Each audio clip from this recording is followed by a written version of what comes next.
নারী পুরুষ উভয়েরই এটি জানা খুব প্রয়োজন। যেদিন থেকে দেখবেন আপনার ভালোবাসার মানুষটি আপনার সাথে আর জেদ করে না, আপনার উপর রাগ অভিমান কিছুই করে না, কিছু একটা নিয়ে সন্দেহ করে খোঁচা দিয়ে কথা বলে না, বুঝতে হবে আপনি তার মন থেকে উঠে যাচ্ছেন। কারণ মানুষ শুধু তার প্রিয় মানুষের সাথেই ঝগড়া করতে পছন্দ করে, কখনো মানুষের মন থেকে উঠে যাওয়ার মতো কাজ করবেন না।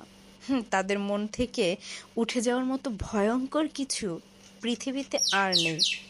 তখন আপনার জন্য কোনো ফিলিংসই কাজ করবে না আপনার ভালোবাসার মানুষটির মনে। আপনার কথায় তাকে হাসাতেও পারবে না, কাঁদাতেও পারবে না। আপনার থাকা না থাকায় তার তখন কিচ্ছু আসবে যাবে না, আপনাকে ছেড়ে দিবে আপনার মতো করে। তাই প্রিয় মানুষটাকে খুব বেশি ভালোবাসা দিয়ে আগলে রাখুন।